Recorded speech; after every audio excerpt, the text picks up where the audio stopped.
테슬라 투자 소식입니다. 테슬라 V4 슈퍼차저 네덜란드서 포착. 500에서 1000kW.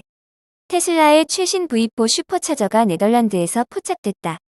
오토블로그 등 외신에 따르면 V4 슈퍼차저는 네덜란드 하더베이크에 설치됐으며 기존 충전기 대비 사이즈가 상당히 커졌고 검정과 흰색이 적용된 모습이다. 또 복합 충전 시스템으로 테슬라가 아닌 전기차도 사용이 가능하며 고출력 성능도 제공한다. 현재 V3 충전기의 경우 최대 250kW의 성능인 반면 V4 충전기의 경우 공식적인 최대 충전량이 공개되지 않았으나 500에서 1000kW 이상의 출력을 제공할 것으로 기대된다.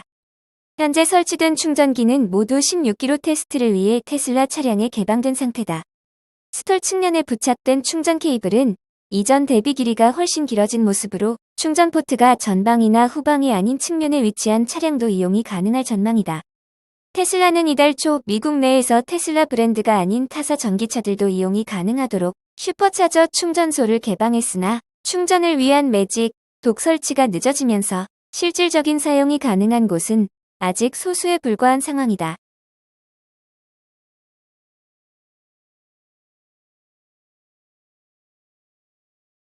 리비안 투자 소식입니다. 아마존, 리비안 배달밴 30만 대, 독점 공급권 포기.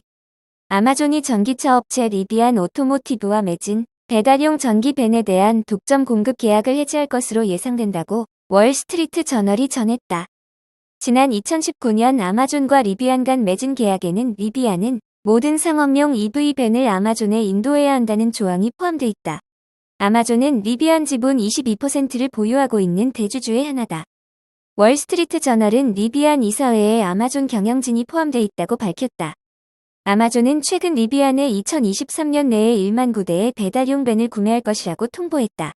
이는 아마존이 구매키로 했던 물량보다 크게 줄어든 것이다. 리비안은 최근 아마존의 독점 공급권 조항을 없앨 것을 요청했으며 양측은 현재 이에 대한 협상을 진행 중이라고 월스트리트 저널은 보도했다. 리비안은 2018년 설립된 전기차 업체로 현재 전기밴 외에 R&D 픽업 트럭과 R2S SUV도 생산하고 있다. 아마존은 이산화탄소 배출량 제로의 탄소 중립, 달성을 목표로 하는 물류 사업 프로젝트 배송 제로를 추진하고 있다. 이를 위해 아마존은 리비안으로부터 30만 대의 배달용 전기밴을 구매한다는 계획을 진행해왔다. 리비안은 2021년부터 일리노이주 노멀에 있는 구 미쓰비시 자동차 공장에서 아마존 공급용 밴을 생산을 시작했으며 아마존은 2022년 7월 리비안이 만든 맞춤형 전기차를 배송 작업에 투입했다. 배달용 전기밴에는 최신 센서 기술과 운전자 지원 기능 및 360도 카메라, 알렉사 경로 및 날씨 정보에 대한 핸즈프리 액세스를 제공하는 내장 AI가 적용돼 있다. 매체는 아마존이 리비안의 가장 큰 고객으로 독점 거래가 종료되면 리비안은 새로운 고객을 찾아야 할 것이라고 전했다. 아마존 대변인은 우리는 2030년까지 리바안으로부터 총 30만 대의 상업용 밴을 구매하기 위해 최선을 다하고 있으며 리비안은 중요한 파트너로 미래를 기대한다고 밝혔다. 리비안은 우리는 계속해서 아마존과 긴밀히 협력하고 있고 많은 기업과 마찬가지로 변화하는 경쟁 환경에 대응할 것이라고 말했다. 아마존의 리비안 전기밴 구매 축소는 아마존의 비용 절감 조치 때문인 것으로 보인다. 앤디 주시 CEO가 경영권을 잡은 아마존은 비용 절감을 위해 사업 구조 조정을 진행하고 있다.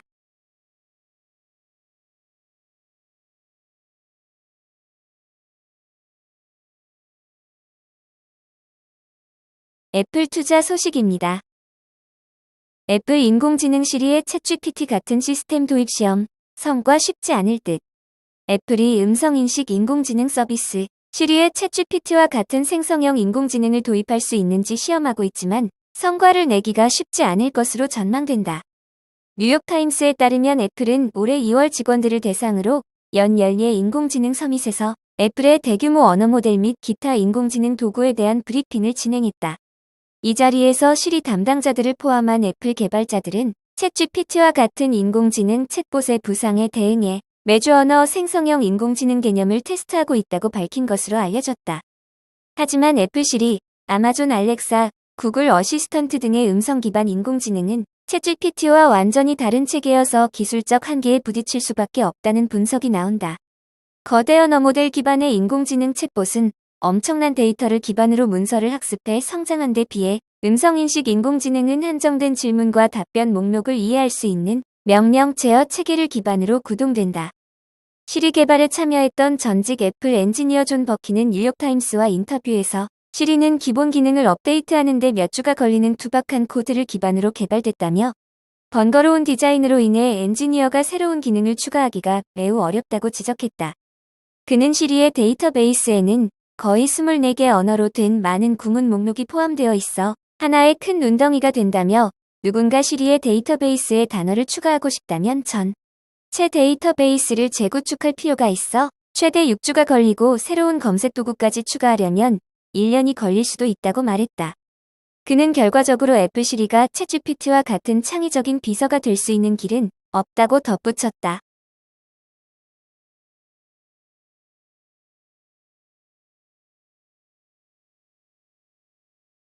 TSMC 투자 소식입니다. 대만 TSMC의 독반도체 공장 건설에 정부 보조금 논의 중. 세계 최대 파운드리 업체 대만 TSMC가 독일 드레스덴 반도체 공장 건설과 관련해 현지 당국과 정부 보조금 논의를 하고 있다고 로이터 통신이 보도했다. 이에 따르면 드레스덴을 관할하는 독일 작센주 대표단이 대만 타이베이를 방문해 이뤄진 논의에서 TSMC의 투자를 위한 정부 보조금 논의에 초점이 맞춰졌다. 유럽 자동차 제조업체들을 중심으로 역내에서 생산된 반도체 칩에 대한 수요가 갈수록 늘어나면서 독일 등은 TSMC의 유럽 공장 건립을 희망해왔다. 유럽연합은 작년 12월 역내 반도체 생산 확대에 430억 유로를 투자하는 EU 반도체법에 합의했다.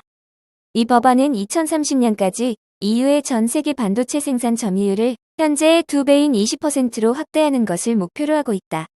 이런 상황에서 TSMC는 작년 하반기 현지 조사를 거쳐 독일 드레스덴에 반도체 공장을 건립하겠다는 계획을 세우고 협상을 진행해왔다. 드레스덴에 공장을 짓게 될 경우 자동차용 22나노와 28나노 반도체 공정에 집중할 것으로 알려졌다.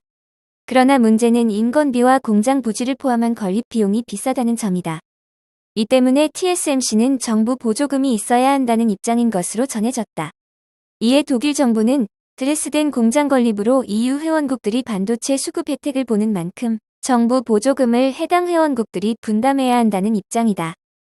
익명의 관계자는 대만 TSMC와 독일 작센주 대표단 간의 논의가 진지하고 발전적이었다고 전했다. 다른 익명의 관계자는 보조금을 받지 않고는 누구도 반도체 공장을 지으려 하지 않을 것이라면서 현재 독일 정부와 작센주 정부는 드레스덴 공장 건립에 보조금을 지급할 의향이 있지만 EU 자금이 더 필요하다는 입장이라고 언급했다. 이와 관련해 작센주 관리들이 지난 6일 브뤼셀을 방문해 우르줄라 폰데어 라이엔 EU 집행위원장과 EU 반도체법에 대해 논의했다고 로이터가 전했다. 그러면서 EU 집행위원회가 이와 관련한 논평을 거부했다고 덧붙였다. TSMC는 미국 애리조나에 최대 자본금 35억 달러 규모의 반도체 공장을 짓고 있으며 이 공장에선 2026년부터 첨단 3나노미터 공정 기술을 활용해 반도체 생산을 시작할 예정이다. TSMC는 아울러 1조 엔을 투자해 일본 남서부 구마모토현의 5나노미터 또는 10나노미터 제조 공정을 적용한 두 번째 반도체 공장을 설립할 계획이다.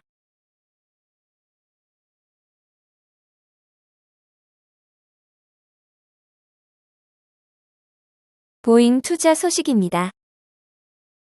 보잉, 사우디 신설항공사와 48조 원 규모 계약. 미 항공기 제조업체인 보잉이 사우디아라비아와 48조 원에 달하는 대규모 항공기 공급 계약을 체결한 것으로 알려졌다. 블룸버그 통신 등에 따르면 보잉은 사우디가 설립한 제2국적 항공사인 리야드 에어의 보잉 787 드림라이너 78대를 공급하기로 했다. 추가 옵션까지 합하면 사우디가 보잉 항공기 121대를 구매할 수 있으며 백악관 측은 계약 규모를 370억 달러 규모로 추산했다. 사우디 항공사에 공급되는 새 비행기에는 제너럴 일렉트릭 엔진이 사용된다. 카린 장피에르 백악관 대변인은 최근 몇 달간 집중적인 협상 끝에 마침내 사우디와 거래를 성사시킬 수 있게 돼 기쁘다며 이는 양국의 80년 산업혁명 역사의 또 다른 이정표가 될 것이라고 밝혔다. 이어 미 전역에 14만 개의 일자리가 생길 것이며 그중 많은 수가 대학 학위를 필요로 하지 않는다고 덧붙였다. 보잉사와 사우디의 이번 계약은 지난해 석유 증산 문제를 둘러싼 갈등으로 최악으로 치달았던 미국과 사우디의 관계 회복을 위한 노력의 일환으로 이뤄졌다고 블룸버그는 전했다. 미 행정부 고위 관계자는 사우디와 보잉의 항공기 납품 관련 협상은 약 3년 전부터 시작됐지만 지난해 5월부터 본격화됐다고 말했다.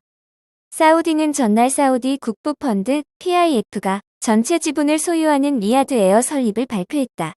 이 항공사는 2030년까지 아시아, 아프리카, 유럽 노선을 주축으로 전 세계 100개 이상의 노선을 운영하는 것을 목표로 하고 있다.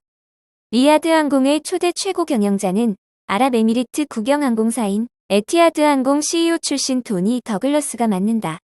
사우디 실권자인 무함마드 빈 살만 왕세자는 자국의 경제를 다양화하고 석유에 대한 의존도를 낮추기 위해 산업 다각화를 추진하고 있다고 블룸버그는 부연했다.